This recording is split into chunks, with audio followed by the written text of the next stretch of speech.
Buongiorno e ben trovati. Nel video di oggi vi voglio parlare un po' della retromarcia, perché negli ultimi tempi mi sono ritrovato a spiegare la stessa cosa in diverse situazioni a persone diverse, per cui penso che ci sia da chiarire un po' degli aspetti, così magari mettiamo a posto anche, anzi non mettiamo a posto, diamo qualche informazione anche a coloro che magari insegnano equitazione naturale ma non hanno diciamo seguito un processo, una scuola che gli ha insegnato dalle basi fino avanti, e quindi mi è capitato che a volte vengano insegnate delle cose un po' così approssimative.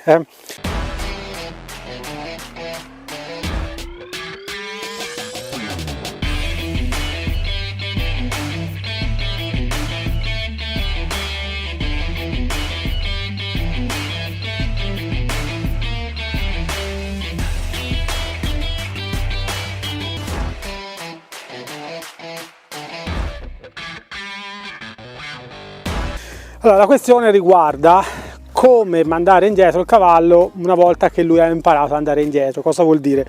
Vuol dire che va bene, ok, facile, nel senso relativamente facile insegnare al cavallo a andare indietro, ok? Ma il problema poi dopo nasce quando io voglio che questo andare indietro mi diventi veloce.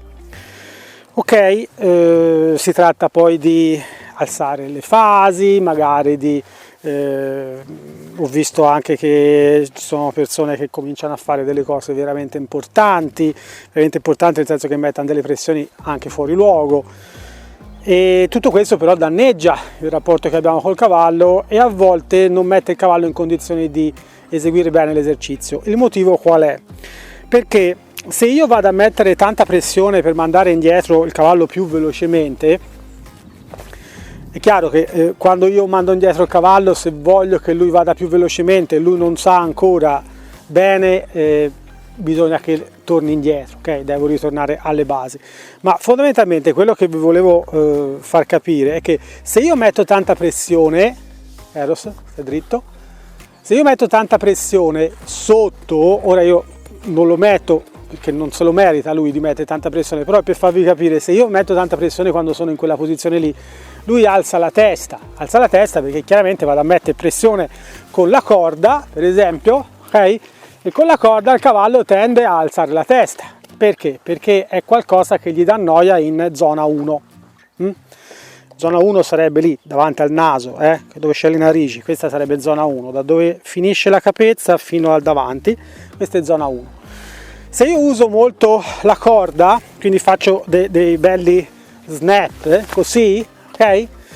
È chiaro che il cavallo va indietro alzando la testa, ma se il cavallo va indietro alzando la testa non può andare veloce, perché succede che lui alzando la testa, così, la schiena si incurva e questi non li può mettere sotto, i posteriori non possono andare sotto bene.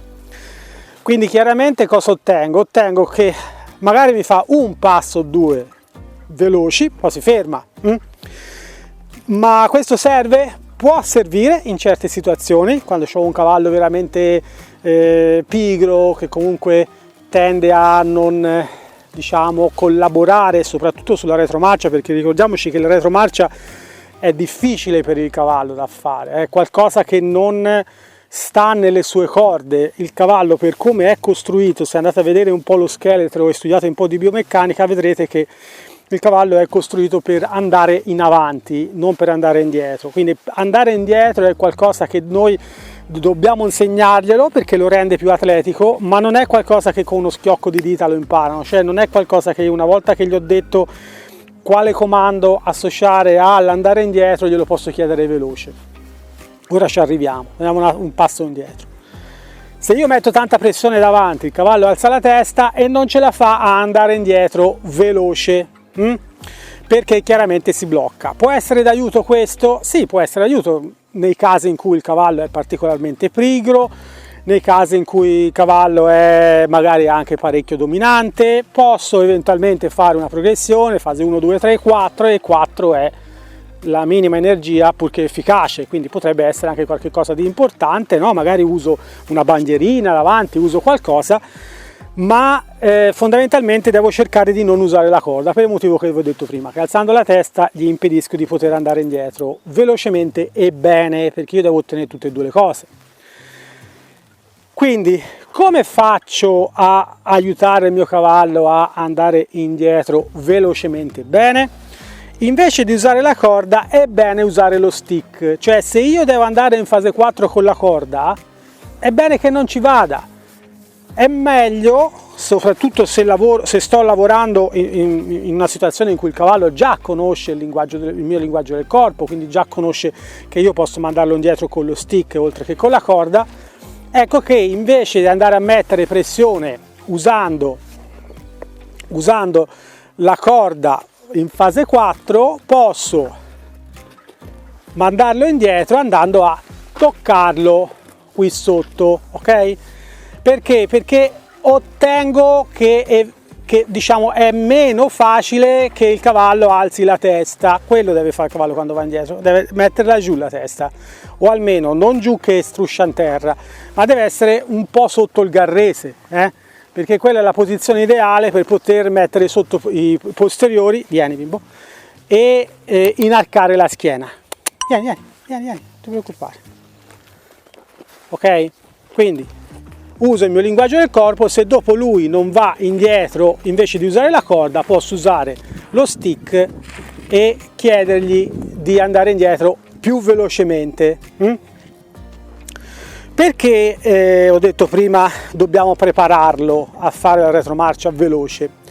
Perché la retromarcia, sì, sei stato bravo, cioè la retromarcia è come vi dicevo prima, qualcosa che non sta nelle loro corde. Loro devono allenare il coordinamento prima di tutto delle gambe di dietro, cioè del posteriore, devono imparare a mettere sotto il posteriore, devono allenare ovviamente tutto quello che è l'apparato muscolo-scheletrico. Quindi quando io ho la necessità di mandare indietro il mio cavallo velocemente, magari posso prima di tutto fargli fare un po' di allenamento, come quando siete in palestra, no? Faccio un pochino di serie in cui non faccio altro che fargli fare dritto e bene, e a questo punto magari sto anche vicino perché voglio correggere, voglio fare un po' di babysitter in questa fase, e gli faccio fare magari delle piccole serie di 10 metri ciascuna, Cioè, quindi vado a allenare proprio il suo comparto muscolare anche, quindi coordinamento muscolare facendo 3 serie da 10 metri, 4 serie, quello che vi pare, però dovete strutturarlo un po' come se fosse un allenamento in palestra, perché lui ha bisogno di sviluppare bene tutta la parte del posteriore, come coordinare i movimenti, che poi ovviamente non è solamente il posteriore, e deve cominciare a trovare i passaggi. Cosa vuol dire trovare i passaggi? Che quando fa questa maniera deve cominciare a alzare i piedi, perché comincia a capire che non ci fermeremo dopo 2 metri, ma dovrà fare 20 metri, per cui lui sa che dopo 20 metri ci fermiamo e lui vorrà arrivare prima alla fine dei 20 metri, perché poi dopo lo premiamo. È un meccanismo sempre fatto da comodo-scomodo, no? Cioè io creo scomodità, ti mando indietro, però sai che quando arriviamo laggiù c'è comodità e ti premio. Ecco che lui vuole arrivare più in fretta laggiù. A questa maniera, ovviamente, all'inizio stando vicino al cavallo, poi sempre via più lontano, fino a che magari posso riuscire a farlo anche da fine corda, di mandarlo indietro, magari prima con la corda da 7 metri e poi con la corda da 10 metri. Chiaro, devo allenarlo e devo mantenerlo allenato. Cosa significa questo? Che se il mio cavallo sta fermo perché magari si è fatto male, oppure perché ha la necessità di stare fermo, perché io non sono potuto andare da lui, perché magari in mesi d'inverno non posso muoverlo come vorrei, quando rinizio a muoverlo dovrò comunque ridedicargli un pochino di tempo. Questo non vale solamente con l'America.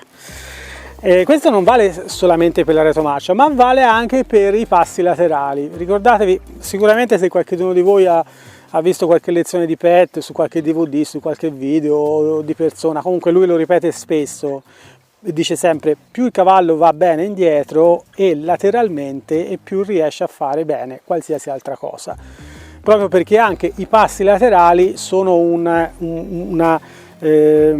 manovra che loro non fanno normalmente quando sono là nel branco, che magari giocano fra di loro. Poi una volta che noi l'abbiamo insegnato, allora sì, vedrete che lo fanno anche fra di loro, semplicemente perché è una arma in più che usano, no? Cioè hanno una capacità di movimento maggiore e quindi quando giocano con i loro simili la sfruttano.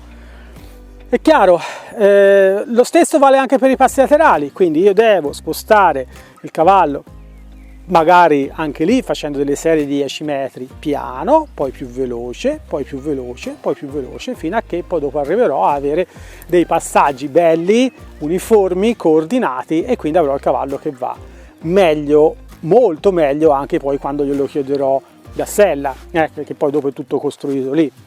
I passi laterali sono un'ottima cosa anche per migliorare l'atleticità del cavallo, anche come riabilitazione.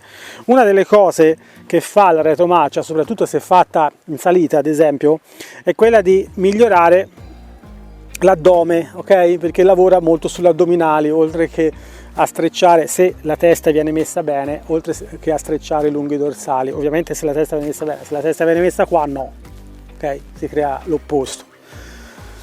Ok, quindi ricordatevi, così evito magari di rispiegarlo altre volte, ricordatevi che la marcia indietro si insegna, ci ho fatto già diversi video su questa parte qua, prima tecnicamente, poi dopo si cerca di creare le condizioni giuste per poter allenare il cavallo in quel movimento lì, e poi solo quando quel movimento comincia a essere facile per lui, allora possiamo andarla a chiedere veloce. Quindi ricordatevi sempre, non è che quando lui ha imparato il comando e risponde al comando in fase 1-2 possa andargliela a chiedere veloce.